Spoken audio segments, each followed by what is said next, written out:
मैं अब्दुल बारी आप तमाम लोगों का स्वागत करता हूं, वेलकम करता हूं, इस्तकबाल करता हूं उर्दू एजुकेशन 0.2 के इस नए लेटेस्ट और धमाकेदार वीडियो में।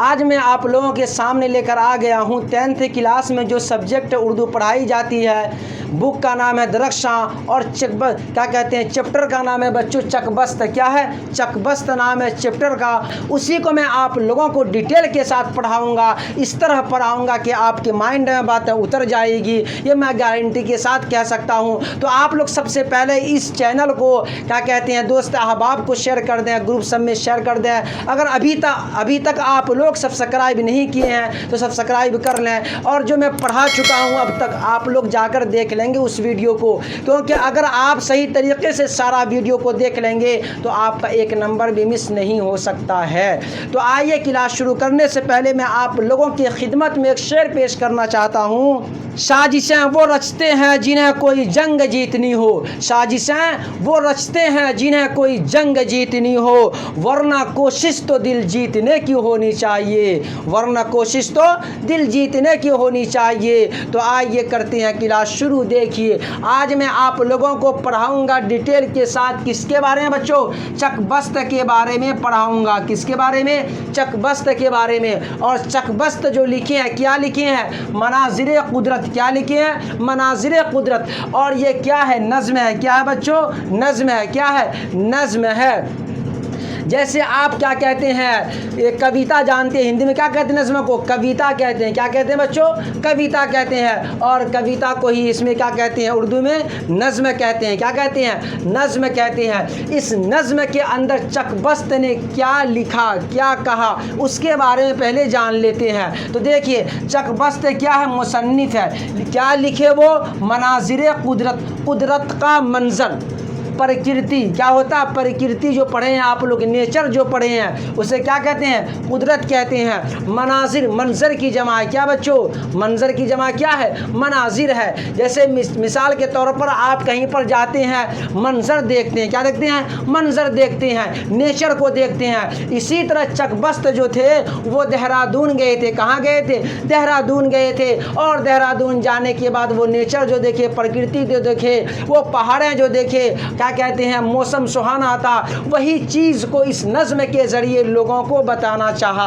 कौन? चकबस्त। तो देखिए कुदरत, मनाजिर कुदरत, कुदरत का मंजर, कुदरत का मंजर कहाँ पर जाकर देखा? कौन? चकबस्त देहरादून गया था। कहाँ गया था? देहरादून। वहाँ पहाड़ पठार जो देखे वो, और वहाँ का मंजर जो देखे उसको बयान किए किसके अंदर? नज़्म के अंदर। इतनी सी बात आप जान लें। तो मनाजिर कुदरत क्या है? नज़्म है कि अफसाना है कि नाविल है कि इनमें से सभी, इनमें से कोई नहीं? तो ये नज़्म है। क्या बच्चों? नज़्म है। मनाजिर कुदरत के मुसन्निफ़ कौन है बच्चों? चकबस्त है। कौन है? चकबस्त है। और इस तरह आ सकता है चकबस्त जो है क्या लिखे हैं? मनाजिर कुदरत लिखे हैं। और चकबस्त कहाँ गए थे? देहरादून गए थे। कहाँ गए थे बच्चों? देहरादून गए थे। आगे देखिए आप लोग, चकबस्त का पूरा नाम क्या बच्चों? चकबस्त का पूरा नाम क्या था? चकबस्त का जो नाम था, पूरा नाम क्या था? पंडित ब्रज नारायण। पंडित ब्रज नारायण जो था ये चकबस्त का पूरा नाम था। इसको याद कर लेनी है कि चकबस्त का पूरा नाम आप लोग भी बोलिए साथ साथ, जो पढ़ते हैं यहीं पर याद कर लीजिए आप लोग, क्योंकि मेरे पढ़ाने का अंदाज सबसे अलग है। देखिए पूरा नाम किसका? चकबस्त का पूरा नाम क्या है? पंडित ब्रज नारायण। पंडित ब्रज नारायण। आगे देखिए तखल्लुस। देखिए पंडित ब्रज नारायण ये पूरा नाम है, और चकबस्त जो है तखल्लुस इस्तेमाल करते थे। तखल्लुस इस्तेमाल करते थे। कौन? चकबस्त। तो चकबस्त क्या बच्चों? ये तखल्लुस है। पूरा नाम क्या है? पंडित ब्रज नारायण है। और चकबस्त के ही नाम से मशहूर व मारूफ हो गए। कौन? चकबस्त। समझ रहे हैं आप लोग? आगे देखिए पैदाइश। पैदाइश किसकी पैदाइश बच्चों? चकबस्त की पैदाइश 1882 ईस्वी में यूपी के फैज़ाबाद में हुई। यूपी के फैज़ाबाद में हुई। किसकी पैदाइश? चकबस्त की पैदाइश कब हुई? 1882 ईस्वी में हुई। कहाँ पर हुई? फैज़ाबाद में। कहाँ? यूपी के फैज़ाबाद में हुई। किसकी पैदाइश? चकबस्त की पैदाइश।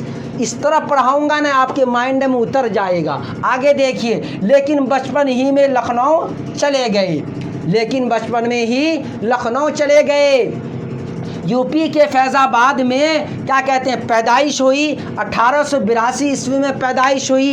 इतनी सी बात दिमाग में आप लोगों के बैठ गया होगा। आगे देखिए, लेकिन बचपन ही में लखनऊ चले गए। क्यों लखनऊ गए थे? क्योंकि चकबस्त के आबाओ अजदाद, पीढ़ी दर पीढ़ी खानदान के लोग कहाँ रहते थे बच्चों? वो रहते थे लखनऊ के अंदर। इसलिए आबाओ अजदाद जहाँ पर थे चकबस्त के, चकबस्त वहीं चले गए। चकबस्त कहाँ चले गए? लखनऊ चले गए। और लखनऊ में आबाओ अजदाद रहते थे, इसलिए चले गए लखनऊ। इतनी सी बात आपको याद हो गई होगी। आगे देखिए, इब्तदाई तालीम, शुरुआती तालीम, इब्तदाई तालीम, शुरुआती तालीम जो हुई कहाँ पर हासिल किए? तो इब्तदाई तालीम वहीं से हासिल किए। कहाँ से? लखनऊ से ही इब्तदाई तालीम हासिल किए थे बच्चों। कौन? चकबस्त जो थे इब्तदाई तालीम लखनऊ से ही हासिल किए थे। इतनी सी बात आपको याद हो जानी चाहिए। आगे देखिए, यहाँ पर लिखा हुआ है अवेक निंग। क्या है? अवेक निंग कॉलेज। क्या लिखा बच्चों? अवेक निंग कॉलेज लखनऊ में दाखिला हुआ। अवेक निंग कॉलेज लखनऊ में दाखिला हुआ। किसका? चकबस्त का जो दाखिला हुआ था, एडमिशन हुआ था, कहाँ पर हुआ था बच्चों? अवेक निंग कॉलेज लखनऊ में दाखिला हुआ। आगे देखिए, 1950 में, 1905 है, सॉरी क्या बच्चों ये 1905 ईस्वी में बीए किया। क्या किया? बीए किया 1905 ईस्वी में। कौन? चकबस्त। और 1908 ईस्वी में वकालत का इम्तिहान पास किया था। इस तरह सवाल आएगा, चकबस्त वकालत का इम्तिहान कब पास किया? तो 1908 ईस्वी में वकालत का इम्तिहान पास किया। कौन? चकबस्त। अगला सवाल आ सकता है, क्या कहते हैं चकबस्त जो थे बीए कब पास किए? तो 1905 ईस्वी में, 1905 ईस्वी में पास किए। अगला सवाल आ सकता है, एडमिशन जो लिए थे कहाँ पर लिए थे? अवेक निंग कॉलेज लखनऊ में अपना दाखिला, अपना एडमिशन लिए थे। ये किसकी बात चल रही है बच्चों? किसकी? लैला मजनू की बात नहीं चल रही है यहाँ पर चकबस्त की बात चल रही है। किसकी? चकबस्त की। इसलिए कहा जाता है पढ़ने के वक्त बच्चे को बोर्ड पर ध्यान देनी चाहिए और चलने के वक्त रोड पर ध्यान देनी चाहिए। लेकिन बच्चे इसका उल्टा करते हैं, पढ़ने के वक्त रोड पर ध्यान देते हैं, पढ़ने के वक्त रोड पर ध्यान देते हैं और चलने के वक्त कहीं और पर ध्यान देते हैं, कहीं और या किसी और पर ध्यान देते हैं। तो यहाँ पर देखिए आगे, तो वकालत का इम्तिहान पास किया। कौन? चकबस्त। कब किया बच्चों? 1908 ईस्वी में पास किया। आगे देखिए, बचपन से ही शायरी का शौक़ था। शेर व शायरी का शौक़ था। किसको? बचपन से ही। किसको बच्चों? ये क्या कहते हैं? चकबस्त जो थे शेर व शायरी का बचपन से ही शौक़ था। मिटा दो अपनी हस्ती अगर कुछ मर्तबा चाहते हो कि दाना खाक में मिलकर गुले गुलजार होता है। इसलिए अपने आप को मिटानी पड़ती है, तब आपको नंबर आएगा। मेहनत करना ही पड़ेगा, बगैर मेहनत किए हुए आपको नंबर नहीं आएगा। इसलिए कहा जाता है कि बचपन से ही शेर व शायरी का शौक़ था। किसको बच्चों? चकबस्त को। आगे देखिए, 9 से 10 क्या है? 9 से 10 साल की उम्र में चकबस्त ने पहली गज़ल लिखी। पहली गज़ल जो लिखी कितने साल की उम्र में लिखी बच्चों? 9 से 10 साल की उम्र में ही पहली गज़ल लिखे थे। कौन? चकबस्त। यहाँ लिखा हुआ है 9 से 10 साल की उम्र में चकबस्त ने पहली गज़ल लिखी, पहली गज़ल लिखी। इतनी सी बात याद कर लेनी आप लोगों को। आगे देखिए, 1926 ईस्वी में एक मुकदमा के सिलसिले में चकबस्त रायबरेली आए। मुकदमा के सिलसिले में कहाँ आए थे? रायबरेली आए थे। क्यों? वकील थे, वकालत करते थे, इसलिए रायबरेली आए। आगे देखिए क्या हुआ और किसके सिलसिले में आए थे? मुकदमा के सिलसिले में आए थे। कहाँ पर आए थे बच्चों? रायबरेली आए थे। और कब आए थे? 1926 ईस्वी में आए थे। आगे देखिए, अदालत में कामयाबी के साथ जब वहाँ पर गए, क्योंकि जो वकील थे मशहूर वकील थे, बेहतरीन वकालत करते थे, लोगों को इंसाफ दिलाते थे। कौन? चकबस्त इसलिए मशहूर व मारूफ हो गए थे। क्या कहते हैं, ईमानदार वकील था और मशहूर व मारूफ वकील था, और क्या कहते हैं, लोगों को इंसाफ दिलाता था। इस तरह का वकील था, इसलिए मशहूर व मारूफ हो गया कौन, चकबस्त। आगे देखिए, तो चकबस्त एक मुकदमा लड़ने के लिए मुकदमा के सिलसिले में कहाँ गए थे, राय बरेली गए थे। अदालत में कामयाबी के साथ, जो अदालत के लिए गए थे, इंसाफ दिलाने के लिए गए थे चकबस्त राय बरेली, उसमें कामयाब हो गए। उसके बाद उसी दिन लखनऊ जाने के लिए स्टेशन पर आए। देखिए, जब राय बरेली गए, वहाँ पर अदालत में कामयाबी हासिल करने के बाद उसी दिन लखनऊ जाने के लिए स्टेशन पर आए। कौन, चकबस्त आ गए थे। कौन स्टेशन बच्चों, तो स्टेशन पर आए थे, क्या कहते हैं, राय बरेली से जब आए थे लखनऊ जाने के लिए स्टेशन पर आए थे। कौन, चकबस्त। आगे देखिए, ट्रेन पर, देखिए क्या लिखा, ट्रेन पर बैठे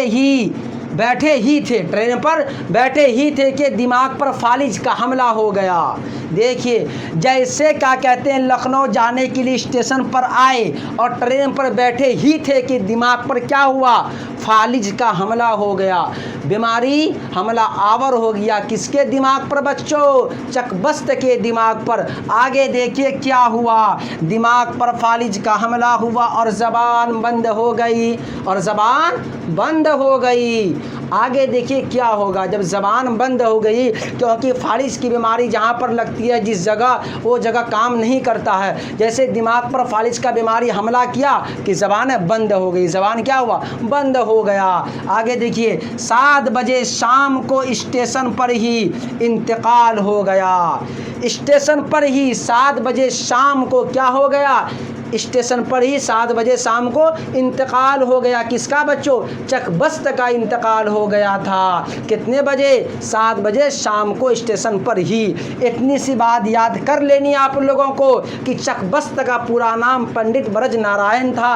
तखल्लुस चकबस्त इस्तेमाल करते थे। कब पैदा हुए, कहाँ पैदा हुए, और क्या कहते हैं, कौन कौन से इम्तिहान पास किए, और मुकदमा लड़ने के लिए कहाँ गए थे, पहला गज़ल कब लिखना शुरू किया, ये सारी चीज़ें आपको याद कर लेनी है। देखिए, मनाज़िर कुदरत, इसके अंदर, अपनी नज़्म के अंदर जो क्या कहते हैं, चकबस्त जो देहरादून गए थे, वहाँ पर जो मंजर देखे, नेचर देखे, उसको इस मनाज़िर कुदरत वाले नज़्म जो है, इसके अंदर वो डिटेल के साथ बता दिए हैं। अगर आप चाहते हैं तो बुक के अंदर पढ़ सकते हैं। कहाँ पर गए, वो सन्नाटा था, बेहतरीन क्या कहते हैं जगह थी, वहाँ पर मज़ा आता था, राहत की नींद आती थी, शोरो गुल कुछ भी नहीं होता था। वो नेचर के अंदर जो जो चीज़ देखे, उसको इस नज़्म के अंदर क्या किए, लिख दिए। कौन बच्चों, चकबस्त। ये सारी चीज़ें हैं, लेकिन आपको एग्ज़ाम में बस इसी में से देखने को मिलेगा।